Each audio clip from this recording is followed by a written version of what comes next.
Hey everyone, this is Bola Trainer. Let me start off by welcoming my new subscribers and thanking all of my subscribers in general.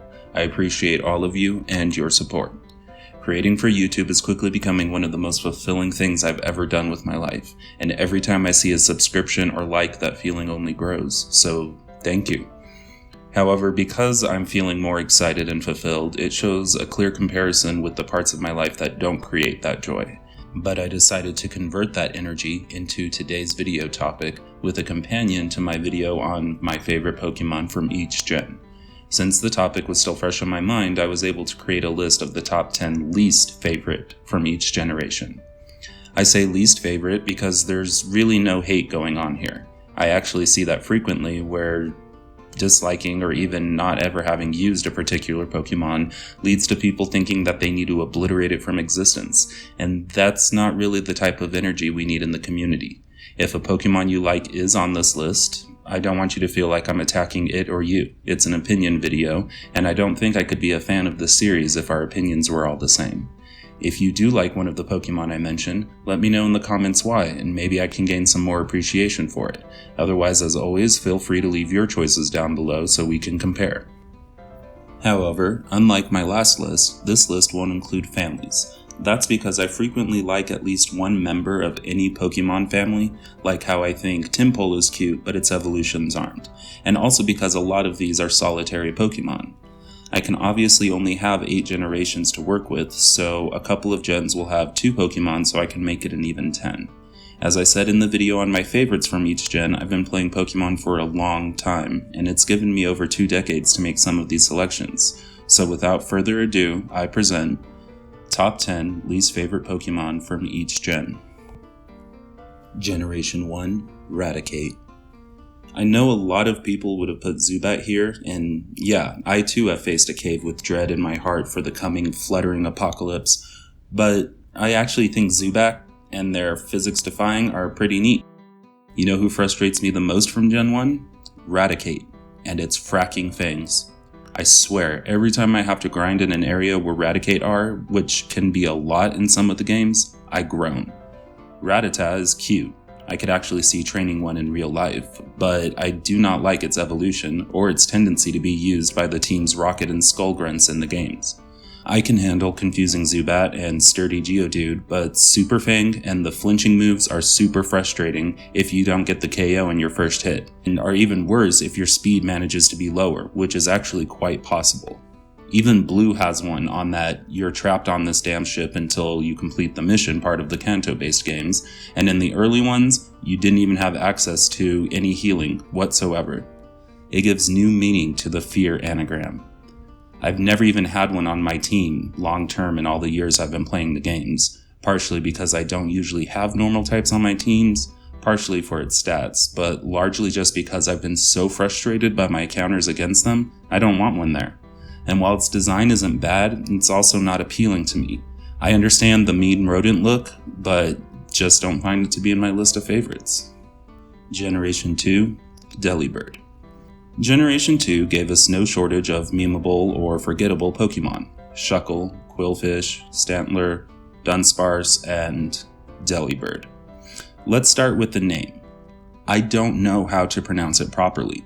This is largely because the bloody thing is so useless that we don't speak about it enough for me to gauge how popular certain pronunciations are. I've heard Delibird, Delibird, Delibird, and all of them are possibly correct. Pokemon are sometimes controversially classified as gimmick Pokemon. While many Pokemon are based on real-world lore or animals, gimmick Pokemon usually take it a bit too far. For example, Sharpedo is based on the concept of a shark and a torpedo, but it has its own identity as a Pokemon. Delibird is based on a penguin Santa Claus. And that's about it. It can learn other moves through the TM-HM route, and since Generation 7 it can even naturally learn Drill Peck, but its signature move is Present, because Santa gives presents. Get it? I can understand the choice of a Santa-based Pokemon when a company that wants to prevent controversy also wants to make a holiday-based Pokemon. I mean, most holidays contain many sacred aspects, so picking a more secular side of the holiday makes sense, but I just don't feel that it went over too well. And Delibert's signature move is the straw that breaks the camel's back. Present should be more similar to Magnitude. Magnitude, like Present, has variable power. That mechanic isn't the bad part.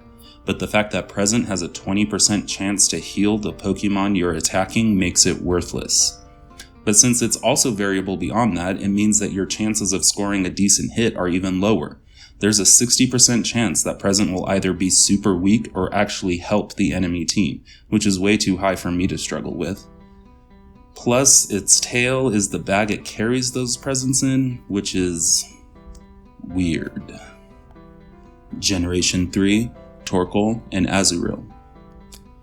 Torkoal misses the mark for me, and I think it's fair to say it's pretty forgettable, and a large part of that is that it has so much wasted potential.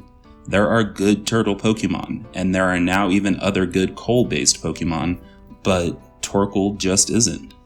I think that if Torkoal had been given 1 or 2 evolutions, it would be a decent start, but since it's all by its lonesome, I find it just sad. And I genuinely like its design. I think a little hearth turtle is a neat idea, but it just doesn't go anywhere, and hasn't in the years since it's been introduced. Azurill suffers from a related problem in my mind. It seems almost like it was made boring on purpose in order to give a pre-evolution to Marill. Baby Pokemon are frequently hit or miss for me, and I tend to prefer those that give a pre-evolution to Pokemon that are already grown up, for a lack of a better word. Magby for Magbar, Riolu for Lucario, Pokemon that may have gained evolutions but were strong or rare on their own. Azumarill is an awesome Pokemon. I've had several playthroughs with one and I was never disappointed, but Marill already seems like a baby Pokemon. Its design is cute enough to be one, and all that would have been required was a few game mechanic tweaks to make it one. But they went with Azurill, which is okay, it's their franchise, not mine, but Azurill just seems unnecessary. It doesn't even have the water typing, which is confusing. I guess it could be explained as it's still learning how to swim, but except for Riolu and technically Galarian Mime Jr., every other baby Pokemon matches the typing of its evolutions. This Pokemon has always just fallen flat for me. Generation 4, Chatot. Remember a few minutes ago when I was talking about gimmick Pokemon and how sometimes the gimmick can go too far? Chatot is probably the worst offender at this. It was a neat concept back in the day because Chatot exists only to know chatter, and with chatter, you could record your voice through the DS microphone and have it actually play when you use the attack. It's not the best thing ever invented, but hey, it's probably the closest most of us will get to being in the games. However, Pokemon is primarily a game for kids, and kids like to swear, for some reason.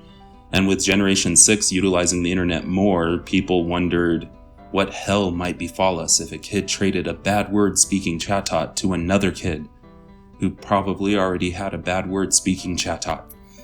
So this little gimmick was removed from the games. It's still a signature move, but it's just a regular move from the 6th generation on. It was even banned in online play because a distorted curse word isn't something the company wanted. Which begs the question, why have it in the first place? I suppose before internet battles were more common, the idea might have seemed like fun, but there was no backup for what would happen after.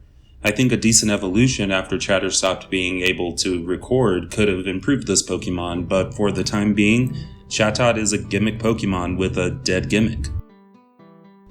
Generation 5, Basculin. Generation 5 has more than its fair share of disliked Pokemon. Even one of the starters gets a lot of hate.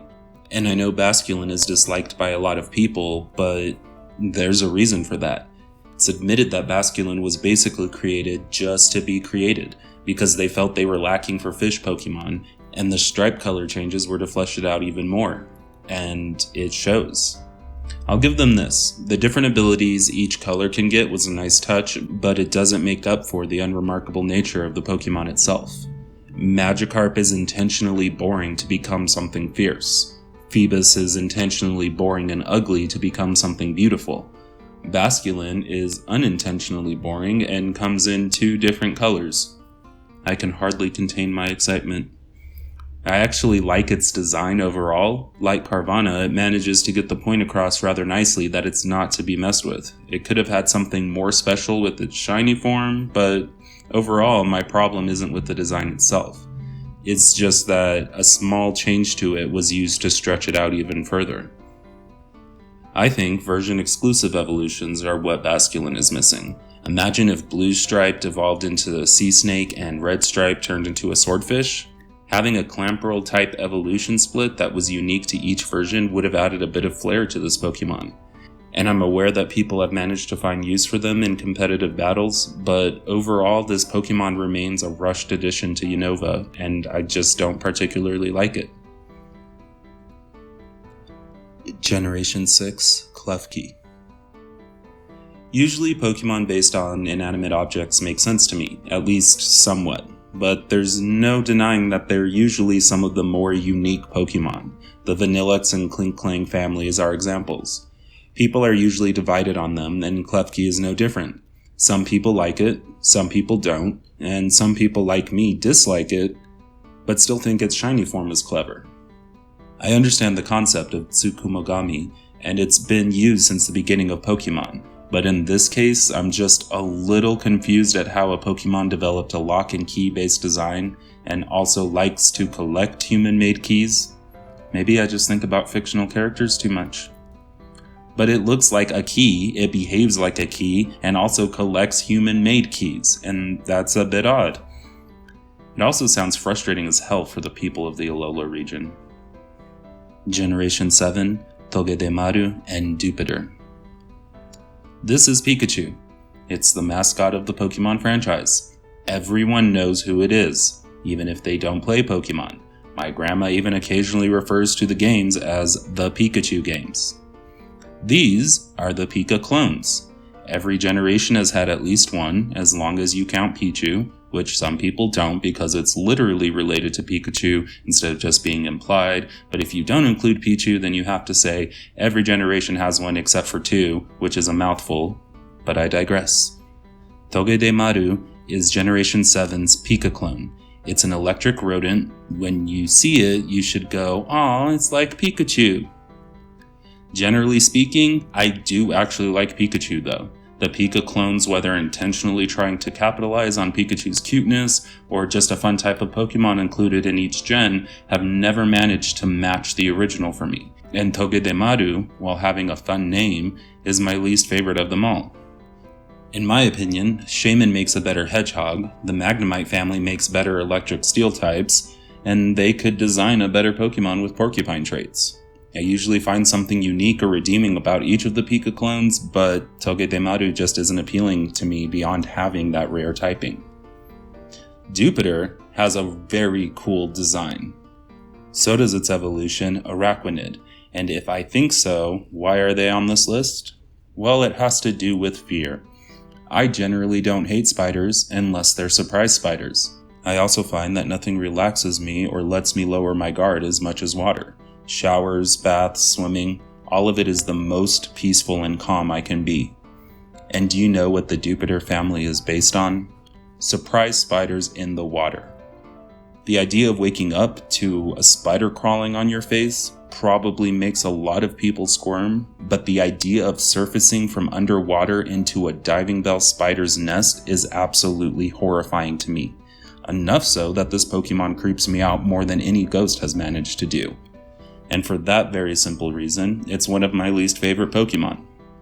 And you might be asking why the larger evolution wasn't the choice instead of Jupiter, and that's because the name Araquanid throws me off. So, it's just another reason to have it here. Generation 8, Arctovish. I'm gonna go ahead and admit that I don't really care for the fossil Pokemon of Generation 8, except Dracovish.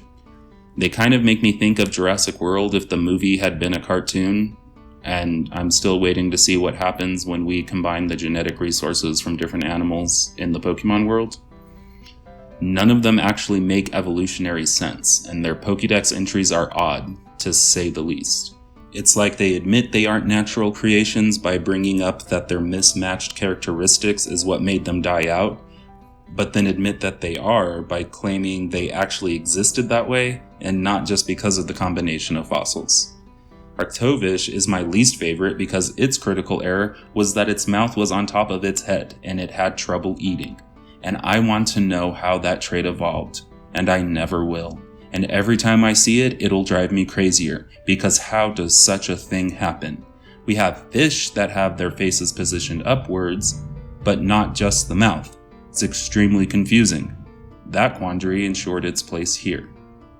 And with that, we found ourselves at the end of this video on my 10 least favorite Pokemon from each generation.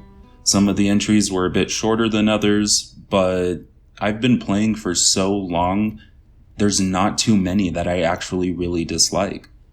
Thank you everyone who watched. If you did like it, let me know.